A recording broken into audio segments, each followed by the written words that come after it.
Two Men in a Truck, 352-289-0666. Visit twomeninatruck.com and get moving. 2 Men in a Truck.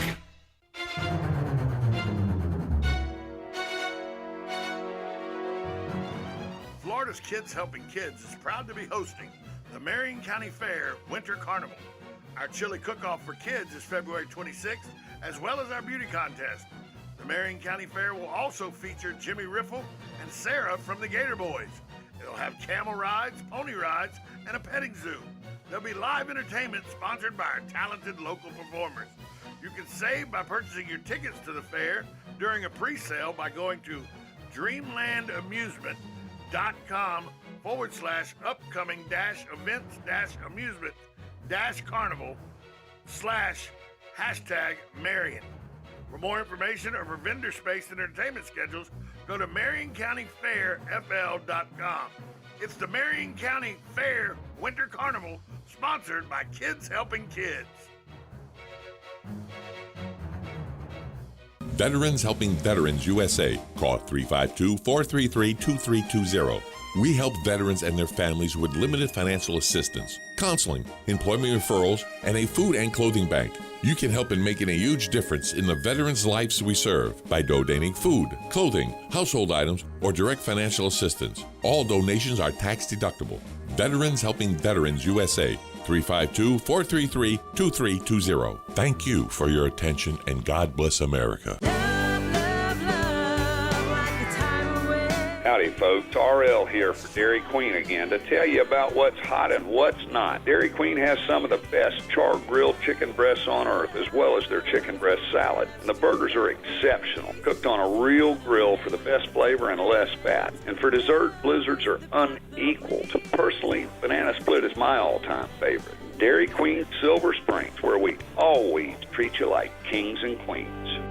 Celebrate 10 new sculptures at Boba Brunch on Saturday, February 19th from 9 a.m. to 11 a.m. at the Magnolia Art Exchange. Engage with the artist panel while enjoying a variety of mimosas, brunch, and live music on the beautiful platform of the Ocala Union Station. The fun doesn't end there. Your ticket gives you VIP access to the following Tuscaloosa Sculpture Stroll celebration. For tickets and information, visit www.ocalafl.org/Art Park or call 352-629-8447.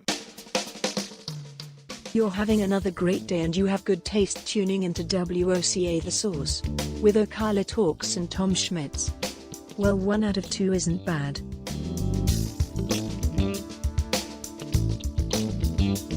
Welcome back to Ocala Talks. On a Wednesday, Galen Y'all from Life South joins us. He does every day. Brought to you by the good folks at Penn Flooring, family-owned and operated, serving Marion County for over 30-plus years. Penn Flooring owes every bit of their success to their unrivaled customer service. They're knowledgeable in all types of flooring applications, residential and commercial fields. Go see their showroom at 1201 Southwest 17th Street in Ocala, or give them a call at 352-351-3420. We'd also like to thank Palm Garden and Healthy Rehabilitation Center, located at 2700 Southwest 34th Street. They offer skilled nursing, physical, occupational, and speech therapy. If you have any questions how they're handling the COVID pandemic, give them a call at 352-854-6262. And we'd like to thank JustShip.net. They've flipped the script on shipping. Before, you had to take your item, you had to wrap it up, put it in a box, tape it up, then you had to go stand in line at the UPS store or the post office. Now you don't have to do that. You can go to JustShip.net, make an appointment for pickup. They'll come out to your home or your place of business for a small pickup fee plus postage. They'll take care of buying the boxes. They'll put your item in the boxes. They'll wrap it up. They'll make sure it's safely and secured. Then they'll go to the UPS store or to the post office and stand in line, saving you time and money. And as we all know, time is money. So they save you money on top of money. JustShip.net. Galen, from Life South. Galen, we're talking about character, and we're talking about how different things have replaced character as a prerequisite for hiring practices and everything. I think that it's, and people can say what they want, but I think in this day and age of where both parents or a single parent are out of the home and they're working so much, trying to make ends meet and everything, that the nuclear family went a long way in helping build character and teach character. And that avenue, and a lot of times, just isn't there anymore. Well, I think it is. I mean, single parent children is an issue. I mean, the stats don't lie. We're not allowed to talk about it. But the stats don't lie on it. When you look at prisons and drug abuse and even suicide, you can look at the impact that having only one parent has on children. Again, I know that's a reality for many. My mom had no control. Once my mom and dad got divorced when I was 12 years old, from 13 to 18, my mom had no control over me. I did what I wanted to do and everything. I would have never, if my dad had been in the house, I'd have never done that because I was scared to death of the old man. Yeah, and again, I do think there's a lot of that yin and yang. You know, I tell my wife this all the time. You know, I'm like, I'm just so happy that I love my wife, and I think that very thing right there is hard, right? I mean, marriage is hard. All relationships are hard, and I'm just very, very happy that I love my wife, but I also believe that society as a whole doesn't cherish that the way it used to, and it's not just divorce is extremely easy. I think that's a cause. I think abortion in this country is a really, really big problem. But I also think there's a lot of selfishness in the world. Whereas before, people would stick and try to make things work. Now society tells you, don't worry about it. Throw that away. Start over. And no, and because everything you look at, everything's better, you know, across the street. You know, you used to grow up, the grass isn't greener on the other side. Well, social media in our society tells us that it is. And not only is it better, all your friends, when you look at them, are like, oh, look how great my life is. And I think that it has a major impact on depression rates, and because people are always comparing themselves to other people. And I'm always amazed when you find out such and such a couple is getting a divorce. And then you look at their Facebook, and it's all, every photo and every post is about how much they love them and how thankful they are for them. And I'm like, well, you should probably tell them that in person. You know, I'm glad you feel that way, but I don't really care that you feel that way. It's more important that the two of you share those thoughts, you know, with your pillow talk time. You know what I mean? I've never understood that. That's one of the only values I get out of days like Valentine's, is it gives you that one-on-one where you can have those conversations with your significant other. Yeah, but you should have that every day. Look, right? my wife every day says, "Hey, let's talk about our feelings." I said, "Let's hold off till Valentine's Day." No, come on, that's not quite what it is. But at the same time, if you're not showing your appreciation for that person, then you're going to fail. The best advice I ever got was I was listening to a speaker named John Maxwell. He's a great writer. And he said, you need to treat every relationship as if it was a bank account. You need to have more deposits than you do withdrawals. And I'm like, that's pretty brilliant. I could get behind that. That makes a lot of sense to me. And so, now, there are some relationships that you don't really care about, and so if you're a neutral or a negative balance, it doesn't really have any impact on you. But there are some accounts that you better make sure you're putting in a lot of deposits, and that's your inner circle, right? Those are, as you said, your ride or die people. Yeah. Oh yeah. And again, but again, I don't think society looks at life that way. Not anymore. Not anymore. Oh, and it's our society's different. It's okay to, you know, to live with somebody for 25 years, right? That's okay. You know, long-term commitments are bad. You know, you don't want to get tied down, things like that. And I also believe that's why our birth rate is so shockingly going down, for the same reasons, because that core family isn't as important in our society. Look, I'm part of that. I'm part of that problem. I'm part of that problem. But I made a decision at a young age not to have children. Well, but it's probably best when you look at your. It sounds crappy, but your marital history. 100% it does. I made a very wise but decision. If you had had children, would you have made different decisions? Because we live Well, in you a have to, very don't you? selfish society. I would hope so. We live in an incredibly selfish society. You can't talk to someone without bringing up me or I feel this. And again, that's the society we live in. Instead of, talking about the we and the you, it's unfortunate. And I will tell you this, kids change your perspective the day you meet them. The day you meet your children, your life is forever changed. Because you realize from that moment on, I don't live for me anymore. So. Which is why I never had children. That would have been an impossibility. Sure. And I've told my wife that. I'm like, my life changed the day I met my wife. I realized at that moment that I needed to be better for her. And that changed my life. Biggest impact on my life by far. But I also grew up in a household, unlike yours, where my parents were married for an extremely long time. You could see their devotion every day. And my wife's parents were together for a very long time, and you could see their devotion every day. And they talked about their love for one another in front of the children. And I think that's an important aspect of it. Goes a long way. It was modeled for us of how to be in a relationship. You're going to fight. You're going to yell, right? There's going to be, because if you don't, then there's no passion. And I tell my kids that when my wife gets in a fight, I'm like, look, I love my wife. One argument isn't going to upset us. I don't know, like 3 weeks ago, I slept in my son's room, and I woke up and my son's like, "What'd you do, Dad?" I said, "Well, your mom's having allergies, and she was stuffed up, and she sounded like a diesel generator." Right. I said, so I slept over there. And again, one bad night cannot ruin a marriage. It just can't. No, we had the conversation. Your marriage isn't strong. It's funny you bring that up. We had this conversation this morning. I slept horrible last night. I was up back probably 6 times up and down. So the last time I go to get back into bed, my wife rolls over and goes, would it hurt you to go into the guest bedroom the next time so you don't wake me up?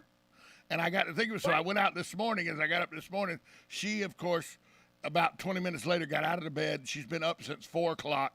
So I go out in the living room and I said, "Sorry about keeping you up." She goes, No, don't worry about it. I just, there's a lot of things weighing on me, but you not letting me have a good night's sleep and everything.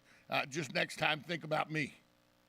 And we didn't argue about it or anything, but her point was well taken. Every now and then you got to think about the other person in this, not just you. Sure, absolutely. And again, that's, we all need support, but I really believe that that's a major problem in our society, but it also goes back to church and where church lies for you as a family and you as an individual. I mean, you have to have something that pulls your family together instead of pulling it apart. 100%. I think that's vital. 100%. I think that's vital. So let's switch gears. Again, a listener because I need to get off my soapbox. Again, a listener has come up with a very good subject, so we're going to switch gears. The listener texted in and goes, "Hey, while you're doing all this Debbie Downer stuff, let's talk about the Super Bowl." I think that's a good idea. So he said, the listener said, if the Bengals beat the Rams this Sunday, can this be considered one of the greatest turnarounds of a franchise in the history of sports? Can I think about that? Well, I know in 1991, you had two teams, the Minnesota Twins and the Atlanta Braves, both in the World Series, that were both in last place the year before. They both went from worst to first. I mean, that was huge. I mean, the Miracle Mets. 69 Mets, pretty phenomenal. I'd have to really think about that. I mean, will it? It's the game that's judged, not the outcome, right? The quality of the game, whether it's the Tennessee Titans. There's been some really great games. The first Super Bowl by Tom Brady. Yeah, where he beat the Rams. Yeah. Yeah, I mean, it's the game. It's the game that's going to count. But the Bengals Not were necessarily 2 an years ago individual the worst performance. team. The Bengals were 2 years ago the worst team in football. They got the number 1 pick, so they got Joe Burrow. Then Joe Burrow, 5 games in, is injured for the season in his rookie season. It is a phenomenal turn of events to go from the number 1 overall pick, and then he gets injured his rookie season and only plays 5 games, to now be knocking on the door of a Super Bowl win. It is pretty phenomenal, but I don't know that it's I mean, some people could say, believe it or not, it immediately came to my mind is the Miracle on Ice could be considered one of the best turnarounds. Oh, heck yeah. Because they had been destroyed by Russia 10 games in a row. And the last time they'd played Russia, they'd lost 8-0. So it was like 3 months before. Right. No, I'd have to really. I don't think it's in my. I mean, again, we'll see how the game works out, but I don't even think it would be in my top 10. No. I just don't. You know, there's some. You know, in the world. I mean, there's been some Olympic things that have happened. Just think about the turnaround of the Golden State Warriors, perennial doormat in the NBA. That was a huge Buster turnaround. Douglas against Mike Tyson. Yeah, Buster Douglas You know what I against mean? Mike Tyson. I mean, there's been so many of them. When you just said Buster Douglas at Mike Tyson, I immediately was back in Kip Carter's living room on the corner of Zetterauer Avenue and Savannah Road in Statesboro, Georgia, watching the fight. We had all chipped in together to buy money, and when Buster Douglas hits Mike Tyson, I'm swinging at the same time. I hit Billy Benton by accident in the rib cage, broke one of his ribs. He goes down. He's in the living room holding his rib. All this happened at that. I was immediately taken right back to that moment when you said Buster Douglas, Mike Tyson. That's one of those fights that you know exactly where you were. I was at. You were in Japan, weren't you? Yeah, I was at the Tokyo Dome in the stands. Got a free ticket. Good for you. Yeah, took the train from Yokosuka to Tokyo, and we got it that morning. It was the first time you realized Mike Tyson was mortal because he actually didn't have any idea where he was and put his mouthpiece in backwards. Yeah, that's true. My seat wasn't very good, but I've been to the Egg Dome twice. I saw the Buster Douglas fight, and I saw Sanders get the Heisman Trophy when he was at Oklahoma State. There you go. Saw a football game there. There you go. So, but yeah, if they win the game, it's a good story. But I don't know that it's one of the. Like you said, I don't know. It's in my top 10. Not. I mean, the Miracle Mets are high I up there. I respect him trying to make it something, right? But it's just not. Not. Yeah, because I mean, the Miracle Mets are one of the first that I would think of. Casey Stengel was the manager and everything. I mean, there's a ton of them. It's just not there, but it's okay. It's okay. But it will be a good win. If Cincinnati figures out a way to win the football game, it will be a good win. And it's a good story. It's the game. You know, the game is what matters. And let's be clear, if the Bengals lose by 35, nobody will be like, oh, okay, that's a great game. I don't know if the Bengals have the ability to blow out the Rams. The Rams have the ability to blow out the Bengals. Yeah, but if the Rams get blown out, this will all be on the head coach. Oh, 100%. 100%. So the Denver Broncos, we talked about this a couple days ago. The Denver Broncos are for sale.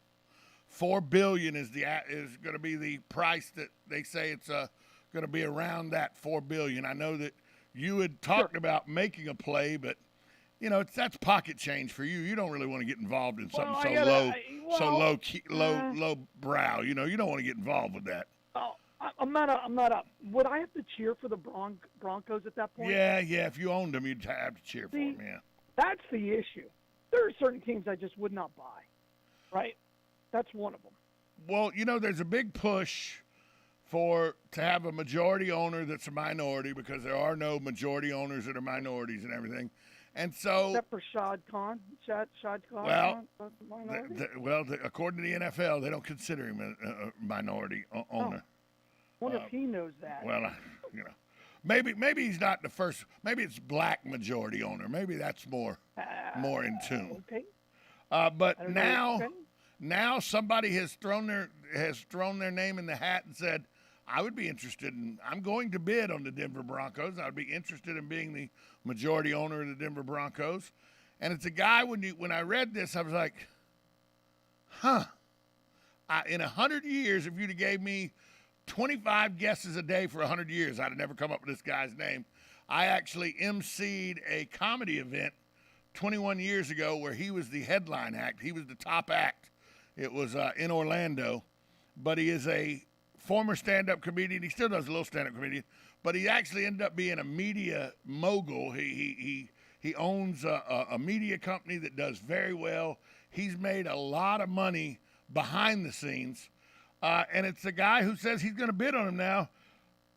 Byron Allen, there's a name you wouldn't expect to be a serious key player for the Denver Broncos, but he would be if his group could do it.